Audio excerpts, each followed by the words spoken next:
Assalamualaikum warahmatullahi wabarakatuh semuanya. Kembali lagi dengan saya Siti Yasinta Putri Utami dengan NIM akhir 44.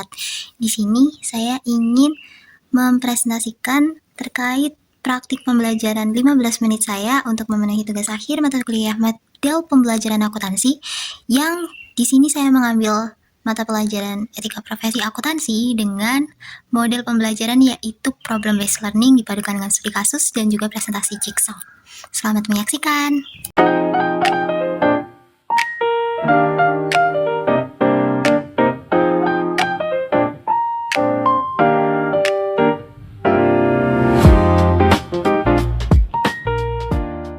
Mohon maaf atas ketidaknyamanannya, hampir keseluruhan part video ini dipercepat untuk keperluan durasi. Terima kasih.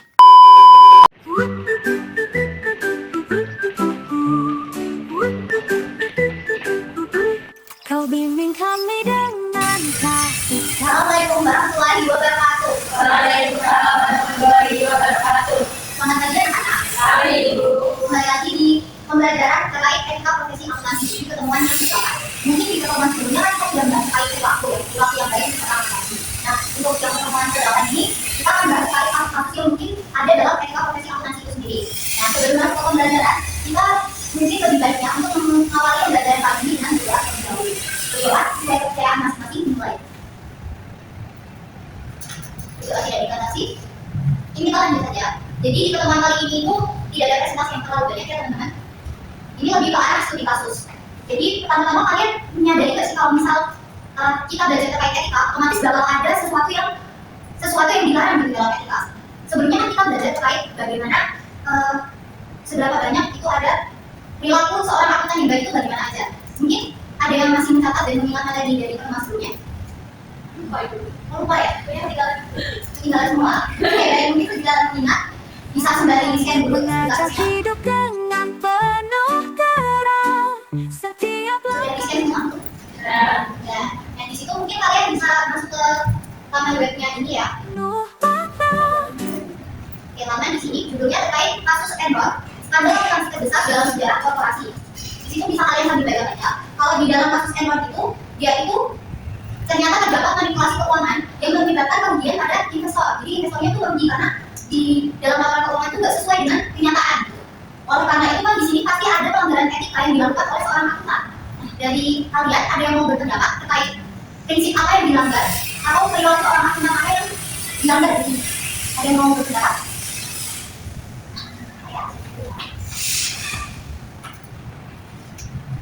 Ada yang mau berpendapat? Kemudian Dani, Mungkin prinsip yang dilakukan dari skandal petrol ini terkait dengan transparansi. Jadi mungkin si pihak ini kurang transparansi dalam melakukan keuangannya. ya benar pendapat Dani. Terima kasih Mbak Dani sudah berpendapat. Mungkin betul juga seperti kata Dani, Enron ini dia kurang transparan dalam mengelola keuangan. Selain itu, kalau menurut teman-teman, kalau sudah seperti itu, solusi apa yang mungkin harus dilakukan daripada si PT Enron ini? Karena ada kasusnya kan, itu kayak manipulasi keuangan. Jadi solusi apa yang mungkin kalian pikirkan kalau sudah terdapat pelanggaran seperti itu? Ada yang mau berpendapat lagi selain tadi? Nanti ada poinnya kok teman-teman. Guruku jadi Sepertinya tidak ada ya. Oke, jadi dampaknya itu tadi kan jadi masa pergi. Oleh karena itu yang seharusnya dilakukan harusnya transparan. Terus akun tadi harusnya integritas, jujur. Jadi nggak memanipulasi keuangannya gitu kan. Jadi solusi yang harusnya dilakukan dari tim internalnya itu sendiri juga harus ada audit yang lebih ketat. Masih ingat kan teman-teman audit itu untuk apa? Mungkin di mata pelajaran lain juga mempelajari audit. Oke, audit itu adalah bagaimana pemeriksaan daripada laporan keuangan itu sendiri. Jadi kalau misal itu di audit lebih ketat, otomatis manipulasi keuangan itu tidak bakal terjadi. Ya, teman-teman. Selanjutnya ini ada prinsip etika profesi akuntansi yang kemarin kita pelajari juga. Itu ada integritas, objektivitas, kompetensi profesional dan kehati-hatian, kerahasiaan, perilaku profesional, tanggung jawab profesi dan juga kepentingan publik. Kalau dari kasus tadi, setelah melihat slide ini, teman-teman ada lagi nggak yang mau berpendapat? Sebetulnya ada beberapa prinsip etika profesi akuntansi yang dilanggar dari kasus tadi. Ini saya tunggu ya. sama takkan sirna. Terima kasih guruku tercinta. Kalau nggak ada yang mau berpendapat, ini saya tunggu ya.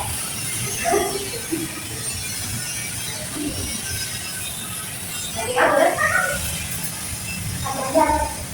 ini dari kan kasus tadi ya dari kasus. Prinsip etika apa yang dilanggar dalam tugas tersebut?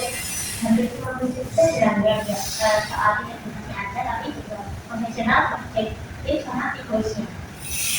Nah, ini dia, sama dia, itu hampir sama karena dia memanipulasi orang keuangan. Sebagai seorang akun yang baik, kita itu harusnya bertanggung jawab atas apa yang kita tulis. Kalau nggak sesuai, jangan sampai itu ditulis, karena yang membuat laporan keuangan itu kan juga cuma dipakai sama kita saja, tapi juga mungkin investor dan juga kreditor dan sebagainya. Jadi mereka itu biar bisa membuat keputusan secara baik dan nggak perlu di dalam mengambil keputusan seperti itu. Oke, jadi mungkin sedikit recall terkait materi yang pertemuan sebelumnya. Perilaku seorang akuntan itu seharusnya apa aja sih teman-teman? Mungkin belajar kan? Disiplin, tanggung jawab, objektif, menjaga kerahasiaan, berdiri dan cermat, profesional, mampu bekerja sama, berdiri kritis, satu ada kode etik. Bisa ya teman-teman, terima kasih. Sudah sesuai. Nah, karena kita udah recall terkait materi minggu lalu, mungkin sekarang ada penugasan dan juga ini ada dibagi terkait kasus-kasus yang terjadi dalam pelanggaran etika profesi. Di sini, ini untuk skema penugasannya itu yang pertama itu membuat kelompok secara acak dengan tiap kelompok berjumlah 4 orang. Kita sekali ini ada berapa orang ya? Pahlawan ilmu Udah ya teman-teman. Jadi mungkin satu kelompok 4 sampai 5 orang ya? Iya betul. Ini sebenarnya mungkin bisa dibagi dulu kelompoknya. Mau milih sendiri atau biasa? Sendiri. Nah, ini kelompoknya siapa ya? Ini apa ini mungkin bisa dibagikan ke tiap kelompok. tanpa tanda jasa dengan Oke, jadi siapa kelompok yang menerima APD? Sudah ya. Nah, mungkin kalian bisa duduk berdekatan sama kelompoknya biar bisa diskusi. tulus hati kau ajarkan kami menggapai meraih tinggi. Kita kasih waktu 7 menit untuk diskusi hasilnya itu, diskusi itu. Pertanyaannya sama seperti tadi. Ini pertanyaannya sama seperti yang dia, yang ada di PPT.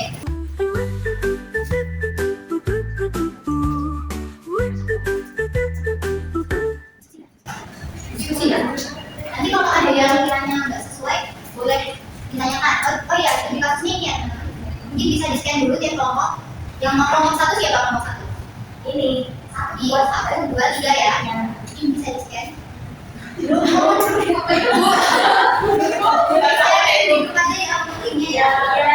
Kau bimbing kami dengan kasih sayang, mengajar hidup dengan penuh terang. Setiap langkahmu penuh makna, guruku jasamu takkan sirna.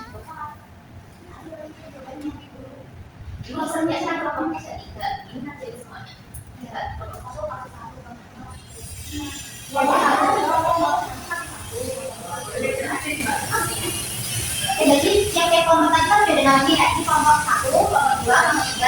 Nah, untuk tiap kelompok itu mengerjakan hanya kasusnya.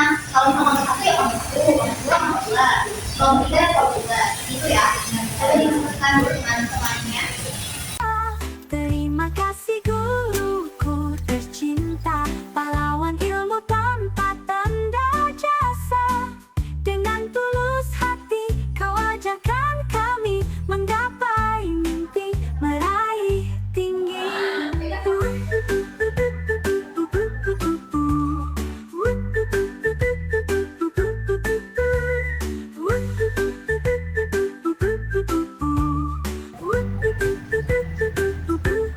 Kau bimbing kami dengan kasih sayang, mengajar hidup dengan penuh terang.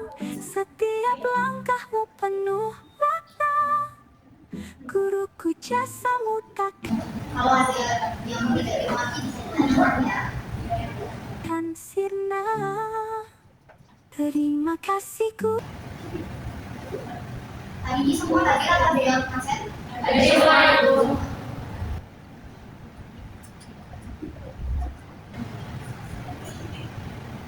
Tapi kok ini cuma 12 ya, bukannya 13 orang? Maksudnya sedang sakit ya? Ku tercinta, pahlawan ilmu tanpa tanda jasa. Dengan tulus hati kau ajarkan kami menggapai mimpi. Sudah selesai mana? Sudah itu. Kita investigasi singkat ya, sampai jawabnya tadi udah saya kasih poin ya. Terima kasih. Oke, karena sudah selesai untuk pengisian KKPD-nya, mungkin sesi selanjutnya adalah untuk mempresentasikan hasil tugas kalian. Nah, buat presentasinya itu secara jigsaw ya anak-anak. Jadi kalau jigsaw itu bagaimana? Kalau jigsaw itu kalian salah satu kelompok, kalian ke kelompok lain buat presentasi ke kelompok lain. Paham nggak? Contohnya enggak, kita kelompok 2, itu presentasi kelompok 3, itu presentasi ke kelompoknya sebenarnya. Terus enggak, yang lainnya satu lagi kita presentasi ke kelompok yang lain gitu. Mungkin bisa segera kita presentasikan. Meraih tinggi.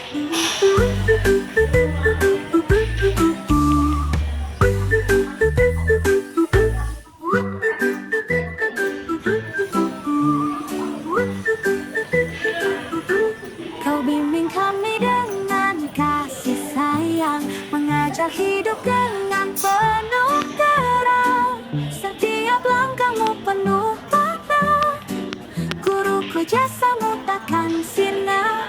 Terima kasih guruku tercinta, pahlawan ilmu tanpa tanda jasa.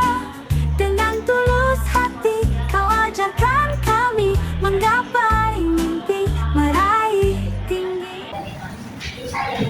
Oke, baik, waktu presentasi sudah habis ya.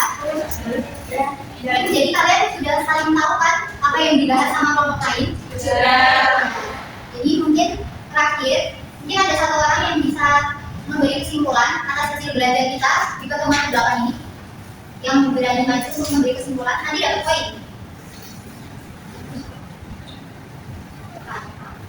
Bapak mau? Bapak mau? Tidak ada yang mau kak?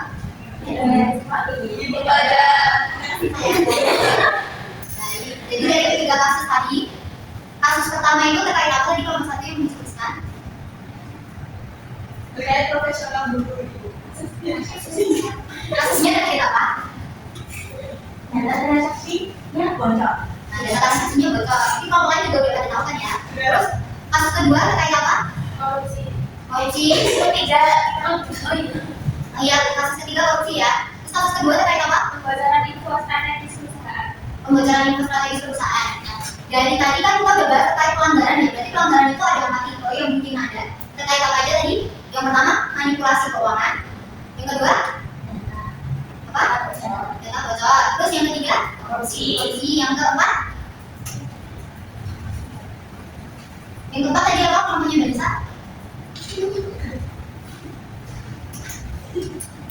Pembocoran info. Pembocoran info ya. Jadi dari keempat kasus tersebut kan sama-sama ada prinsip yang dilanggar.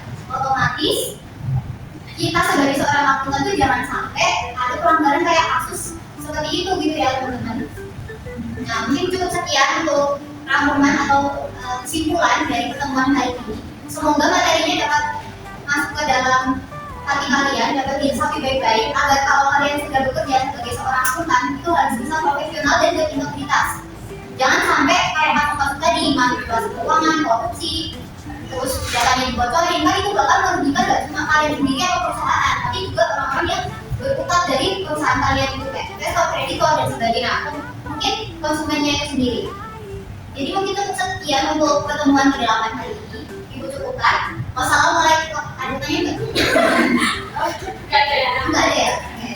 Baik, semoga segera paham ya. Oke, mungkin untuk teman-teman kedua, Ibu cukupkan. Wassalamualaikum warahmatullahi wabarakatuh. Waalaikumsalam warahmatullahi wabarakatuh. Terima kasih Ibu. Jaga kesehatan ya anak-anak dan Ini Bu. oh iya.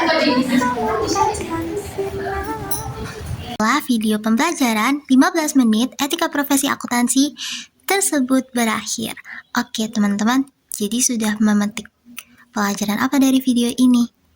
Oh iya, saya sebagai kreator dan juga editor dalam video ini meminta maaf apabila dalam menyaksikan video terdapat banyak sekali kesalahan seperti dialog yang terlalu cepat atau mungkin ada misinformasi materi atau mungkin ada banyak kesalahan saya yang membuat teman-teman tidak nyaman dalam menyaksikan video ini.